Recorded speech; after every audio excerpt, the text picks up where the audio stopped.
Students, आज की class में हम क्लास 10th का चैप्टर 2 पढ़ेंगे साइंस का, जो कि है एसिड, बेसिस एंड सॉल्ट्स। ठीक है, तो एसिड, बेस और सॉल्ट ये आपने सुना तो जरूर होगा इनके बारे में, और अपनी पिछली क्लासेस में भी आपने छोटी क्लासों में भी पढ़ा होगा इसके बारे में। जो एसिड होता है वो स्वाद में खट्टे होते हैं और जो बेसिस होते हैं वो स्वाद में कड़वे होते हैं। तो बहुत सारे एसिड्स आपने अपने आसपास, हमारे जो आसपास में ही हम जिन्हें कई बार खाते हैं और खाने में यूज़ करते हैं, तो ऐसे एसिड्स के बारे में आपने ज़रूर सुना होगा। तो जैसे कि आप दूध पीते हो, ठीक है, तो दूध में कौन सा एसिड होता है? दूध में होता है आपका लैक्टिक एसिड। जो संतरा आप खा रहे हैं या खट्टे जितने भी फल होते हैं, संतरा हो गया, आंवला हो गया, ठीक है, तो इनमें आपको मिलेगा सिट्रिक एसिड। ठीक है, और जैसे हमारे जो पेट में, हमारा जो स्टमक होता है, वहाँ पर होता है हाइड्रोक्लोरिक एसिड। ठीक है, HCl जो होता है हमारे स्टमक में पाया जाता है, तो भोजन को सड़ने से बचाता है। और एक और दूसरी प्रॉपर्टी होती है कि ये ब्लू लिटमस एक इंडिकेटर होता है, लिटमस एक इंडिकेटर होता है, तो ये ब्लू लिटमस को रेड कर देते हैं। ठीक है, तो ये ब्लू लिटमस को रेड करते हैं। अब आप कहोगे कि लिटमस क्या होता है? तो लिटमस होता है एक नेचुरल इंडिकेटर। ठीक है, लिटमस जो होता है एक नेचुरल इंडिकेटर होता है जो कि लाइकेन से मिलता है। लाइकेन एक थैलोफाइट है। जब लिटमस एक डाई होता है, पर्पल कलर का डाई होता है, जब ये न तो एसिडिक होता है और ना बेसिक होता है, तो उस टाइम पर जो लिटमस होता है वो कलर होता है पर्पल कलर। ठीक है, तो ये लिटमस क्या करता है? इंडिकेटर का काम करता है। तो लिटमस में अगर एसिड डालोगे तो ब्लू लिटमस को ये रेड कर देता है, तो वो एसिड का काम है। अगर ब्लू लिटमस को जो रेड कर दे वो एसिड है, और अगर जो रेड लिटमस को ब्लू कर दे वो बेस होता है। जो बेसेस होते हैं वो क्या होते हैं? टेस्ट में कड़वे होते हैं, बिटर इन टेस्ट। ठीक है, तो जैसे सोडा हो गया आपके पास, जो खाने वाला सोडा है, या जो कपड़े धोने वाला जो सोडा होता है ना, कास्टिक सोडा, या जो मीठा सोडा होता है। ठीक है, तो जो सोडा होता है वो एक बेस होता है। तो कभी कभी आपने सुना होगा कि जैसे आप खाना खाते हो बहुत ज़्यादा, और कभी आपको क्या होता है कि जलन होने लगती है, पेट में जलन होती है, और कभी कभी वो जलन बढ़ करके आपकी फूड पाइप से होके आपके गले तक आ जाती है। फूड पाइप में आपको जलन होने लगती है। कई बार आपको खट्टे डकार आते हैं, और कई बार अगर प्रॉब्लम ज़्यादा हो जाती है तो क्या होता है कि आपको उल्टी होती है। ठीक है, जो वोमिटिंग होती है और उसमें खट्टा पानी आता है बिल्कुल। ठीक है, कभी कभी किसी को सुबह में भी ऐसा होता है, तो उल्टी में जो होता है खट्टा पानी आ जाता है, तो इसे हम कहते हैं एसिडिटी। अगर आप डॉक्टर के पास जाओगे तो डॉक्टर आपको क्या देते हैं? एंटासिड खाने की सलाह देंगे। ठीक है, जो डाइजीन वगैरह आप लेते हो वो सारे एंटासिड होते हैं। एंटासिड मीन्स जो बेसिक नेचर के होते हैं। एसिड के प्रॉपर्टी को, एसिड के जो प्रभाव को क्या कर देते हैं? न्यूट्रलाइज कर देते हैं। ठीक है, तो जो एसिडिटी पेट में हो जाती है तो कई बार लोग सोडा पीने की सलाह दे देते हैं। घर में भी जो मीठा सोडा होता है आपका, खाने वाला सोडा, तो उस सोडे को पीने से भी आपको एसिडिटी से आपको राहत मिल जाती है। ठीक है, तो इसका मतलब है कि जो एसिड और बेस होते हैं वो एक दूसरे के अपोजिट होते हैं, उनकी प्रॉपर्टीज अलग अलग होती हैं, और जब आपस में मिलते हैं तो क्या कर देते हैं? एक दूसरे को न्यूट्रलाइज कर देते हैं। ठीक है, एक दूसरे का प्रभाव खत्म कर देते हैं। जब एसिड और बेस आपस में रिएक्शन करते हैं, आप आगे भी पढ़ोगे इसको, जब इनकी केमिकल प्रॉपर्टीज हम पढ़ेंगे तो वहां पर आप पढ़ोगे कि जब एसिड और बेस आपस में जब रिएक्शन करते हैं तो सॉल्ट बनाते हैं और वाटर बनता है। ठीक है, यानी जो सॉल्ट होता है वो न्यूट्रल होता है, उसमें ना तो एसिडिक प्रॉपर्टी होती है ना बेसिक प्रॉपर्टी होती है। ठीक है, तो ये तो हो गया इसका बेसिक, जो हम सिंपल इंट्रोडक्शन कहें। और जहाँ तक इंडिकेटर्स की बात है, तो इंडिकेटर्स में लिटमस का यूज होता है, जो नेचुरल इंडिकेटर्स होते हैं। नेचुरल मीन्स जो हमारे नेचर में पाए जाते हैं, जो हमने नहीं बनाए, मैन मेड नहीं होते हैं। जैसे टर्मरिक हो गया।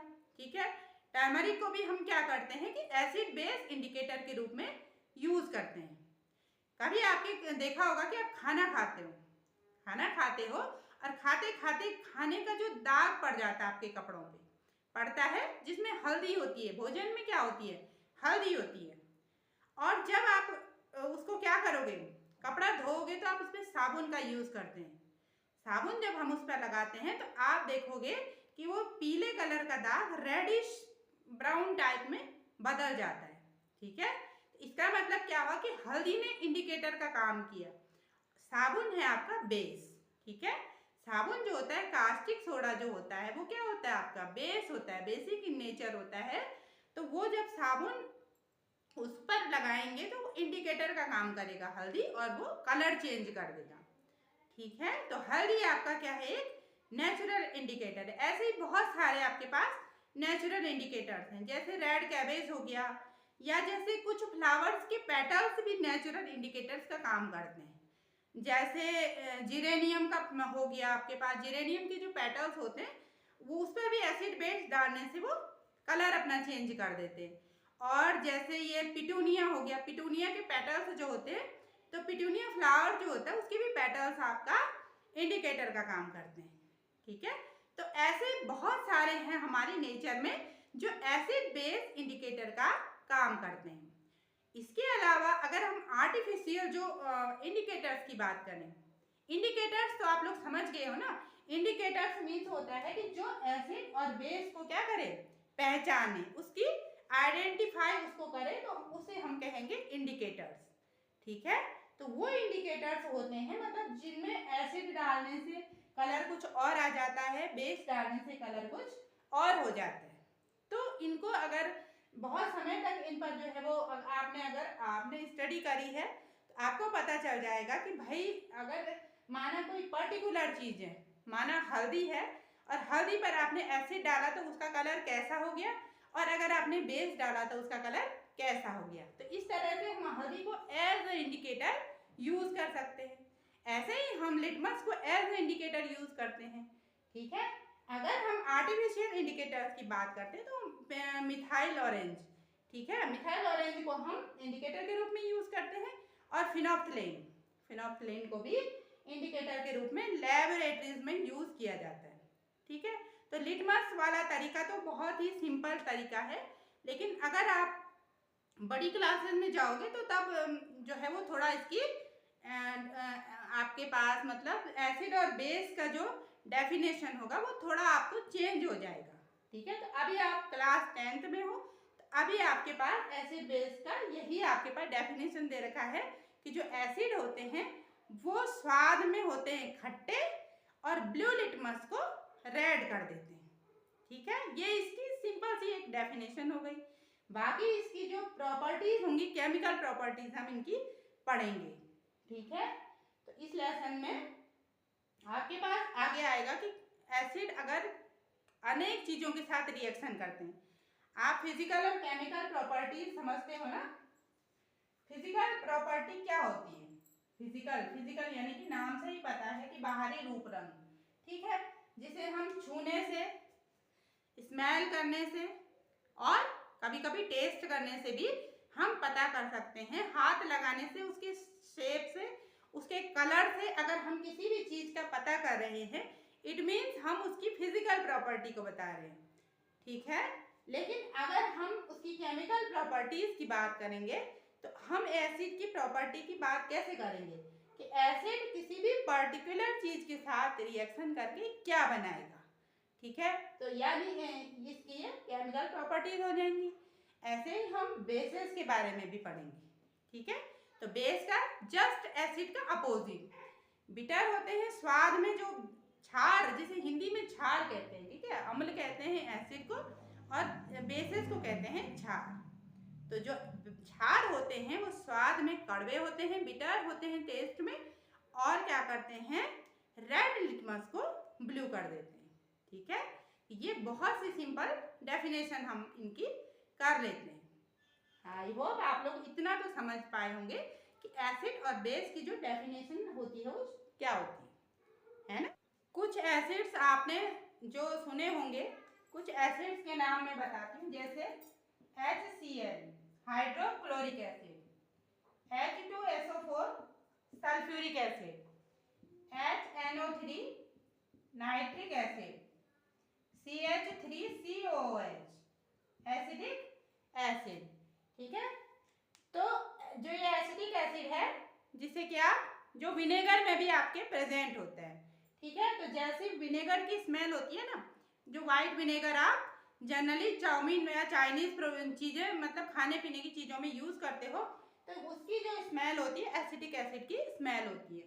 ठीक है, और जो सिट्रिक एसिड होता है आपका खट्टे फलों में पाया जाता है, और HCl हाइड्रोक्लोरिक एसिड। ठीक है, कुछ बेसिस की बात करें तो जैसे NaOH, सोडियम हाइड्रोक्साइड CaOH का whole twice, calcium hydroxide KOH, potassium hydroxide. ठीक है, तो ये बेसिस हो गए। ठीक है, ये एसिड ये बेसिस हो गए। अच्छा, अभी मैंने इंडिकेटर्स की बात की। ठीक है, कि जो इंडिकेटर्स का मतलब होता है कि जिनमें एसिड और बेसिस डालने पर वो अपना कलर चेंज करते हैं, उन्हें तो इंडिकेटर कहते हैं, है ना। अब कुछ इंडिकेटर्स ऐसे होते हैं कि जो क्या करते हैं, अपनी स्मेल चेंज कर देते हैं। ये तो कलर चेंज करते हैं, लेकिन कई जो इंडिकेटर्स होते हैं उनमें अगर आप एसिड और बेसिस डालोगे तो वो कलर चेंज करने की बजाय स्मेल चेंज कर देते हैं। ठीक है, तो इन्हें हम कहते हैं ऑल्फैक्टरी इंडिकेटर्स। क्या कहते हैं? Olfactory indicators. जो इंडिकेटर्स एसिड या बेसिस के संपर्क में आने पर अपना ऑर्डर यानी कि स्मेल चेंज करते हैं, उन्हें हम कहते हैं ऑल्फैक्टरी इंडिकेटर।